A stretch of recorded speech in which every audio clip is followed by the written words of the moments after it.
Wes tak ngomong. Nggih, nggih. Assalamualaikum warahmatullahi wabarakatuh. Waalaikumsalam warahmatullahi Nama saya Bu Kartini. Saya ngajar di SMA Negeri 1 Taman sejak tahun 1986. Kebetulan mengajar sampai sekarang yaitu mata pelajaran sosiologi. Sebetulnya basic saya itu bukan sosiologi tapi geografi. Karena kronologisnya bagaimana kok bisa ngajar sosiologi? Karena pada waktu itu saya sebagai ketua daripada mapel IPS.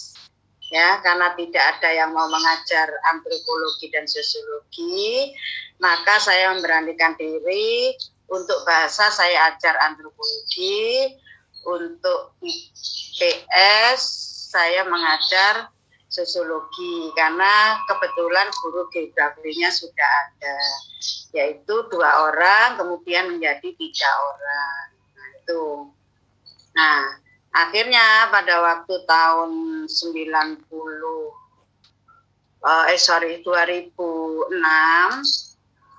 karena saya waktu itu ngajar sampai tahun 2006, itu kebetulan pada waktu itu ada sertifikasi ya.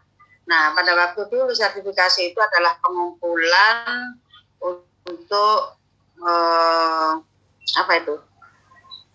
pengumpulan untuk sertifikat-sertifikat yang kita punyai atau portofolio ya. Nah, pada waktu didatangi pengawas, saya waktu itu ngajar sosiologi. Sehingga terbitlah sertifikasi saya sosiologi, sehingga didapuk menjadi guru sosiologi sampai sekarang. Kebetulan kan waktu itu belum ada guru sosiologi ya toh. Nah, itu kronologisnya saya jadi guru sosiologi di SMA Taman. Jadi sejarahnya itu seperti itu ya Bu ya? Ya, betul. Berarti jenengan ini basicnya dari geografi terus dipaksakan untuk menjadi guru sosiologi.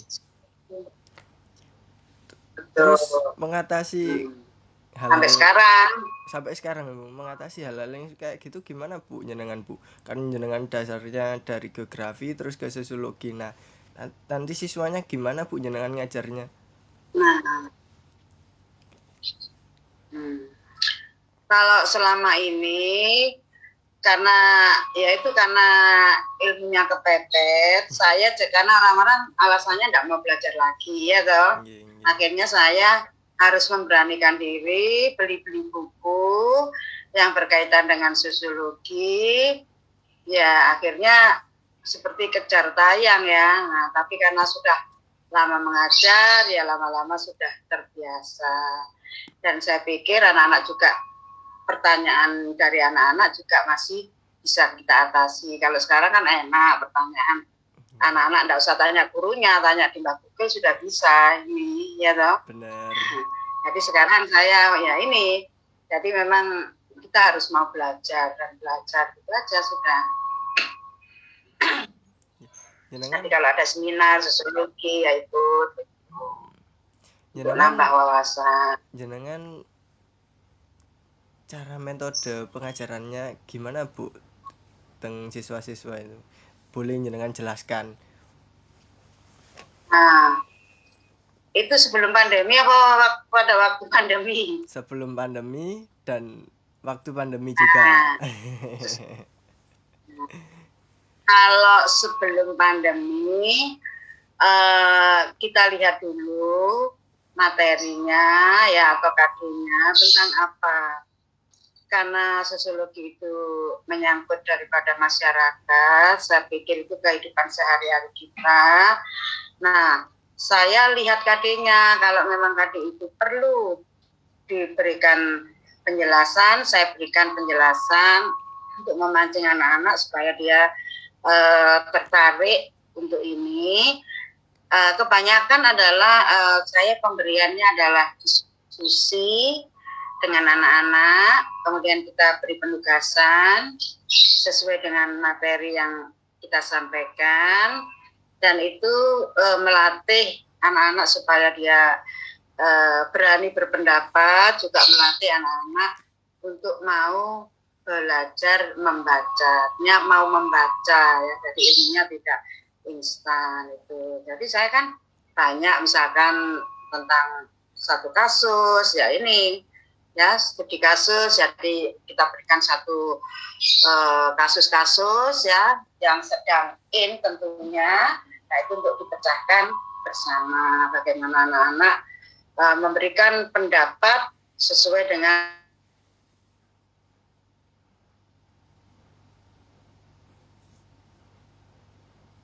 apa masukan itu, kemudian kita bisa menarik kesimpulan daripada satu kasus itu, termasuk kasusnya apa, terus kemudian itu kan masih berlaku 4W 1H ya toh, misalkan where, when, why ya toh, itu kemudian who ya toh, nah bagaimana penyelesaiannya itu. Nah saya kira dari itu anak-anak sekarang sudah terbiasa dengan seperti itu, cari kasus yang lagi karena kalau kasus-kasus lama saya sendiri juga tidak suka. Nah, saya arahkan untuk mencari kasus yang baru yang berada pada saat ini. Berarti harus jadi sebetulnya ya, sosiologi itu iya harus update.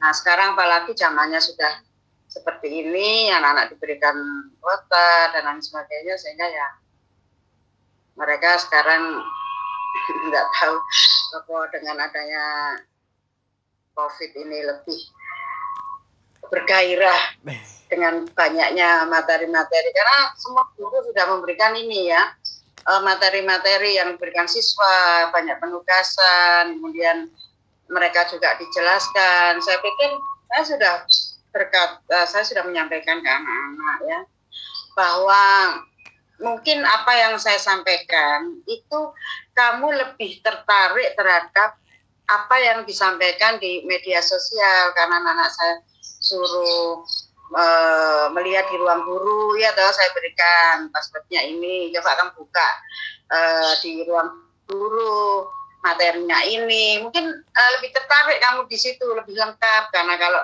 sudah masuk ke ruang guru itu kan lebih rinci ya dalam penjelasan gurunya daripada saya.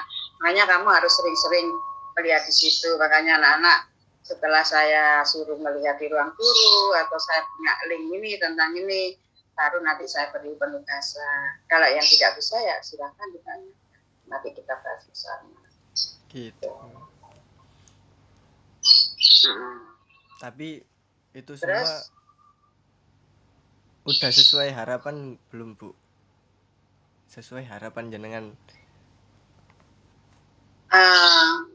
Kalau saya lihat pada waktu masih belum pandemi itu memang tidak semua sesuai harapan guru tentunya.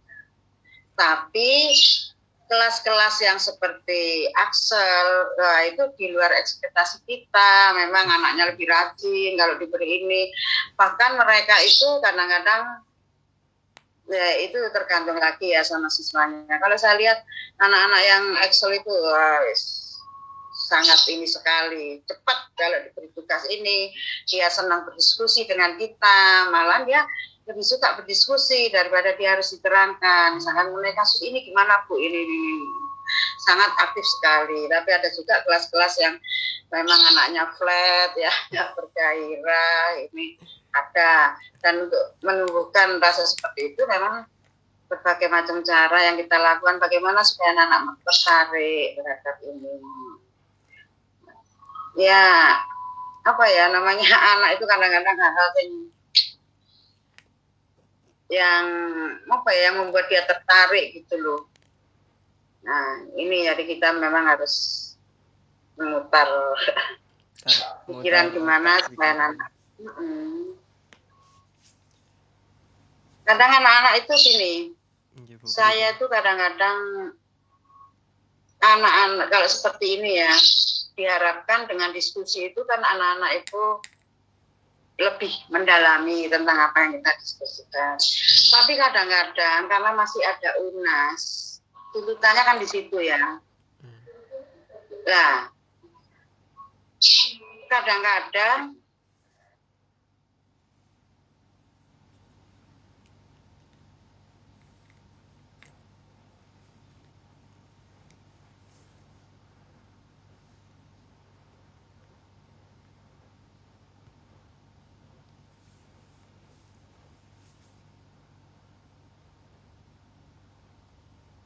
Halo Bu.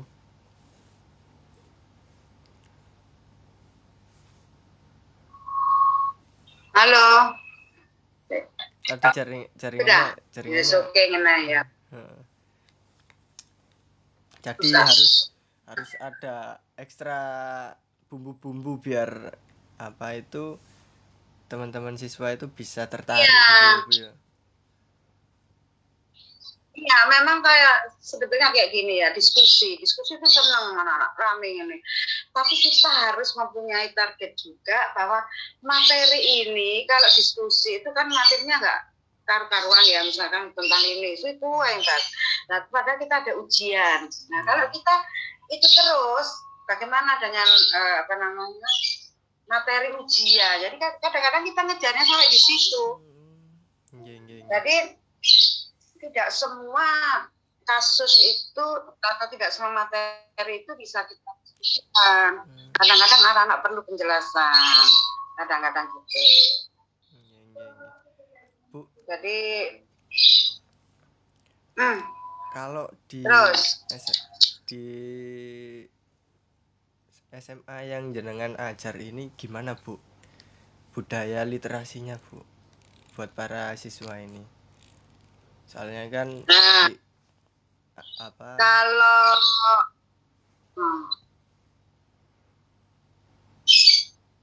gimana Bu? Ya. Kan kalau di taman sebelum ada pandemi bisa. Lanjut. Dengar. Ya. Kalau di taman sebelum ada pandemi ada jam literasi. Seminggu 2 kali. Jadi anak-anak itu dipaksakan budaya membaca, literasi, kemudian apa yang dia baca itu untuk dikemukakan, disampaikan melalui tulisan. Dan itu dikumpulkan. Karena budayanya itu kan sangat rendah ya untuk literasi, ya toh. Sehingga harus ada sedikit paksaan. Nah, kalau dipaksa ya jalan. Akhirnya kita ini ada, yaitu pertama dari koran, baca Jawa Pos. Kebetulan kita literasinya dari Jawa Pos, satu anak berapa, satu bangku mungkin satu koran tentang apa yang dia suka yang baca itu. Kemudian sekarang setelah itu buku. Kamu hari ini nanti diwajibkan. Kamu 1 bulan harus habis berapa buku yang kamu baca. Jadi gitu. Kalau memang kita pertama memang anak-anak bosan ya rasanya suruh baca ini apa ya, ada paksaan. Tapi memang harus gitu. Tapi lama-kelamaan akan menjadi biasa. Nah, setelah pandemi ini hilang semua nggak bisa kontrol siswa-siswanya ya Bu ya.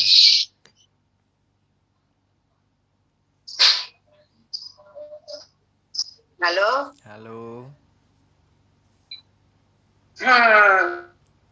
Jadi pas pandemi ini baru benar-benar nggak bisa ngontrol semua siswanya ya Bu ya. Jadi nggak bisa tahu kegiatannya gimana gitu, kayak gitu nggih berarti.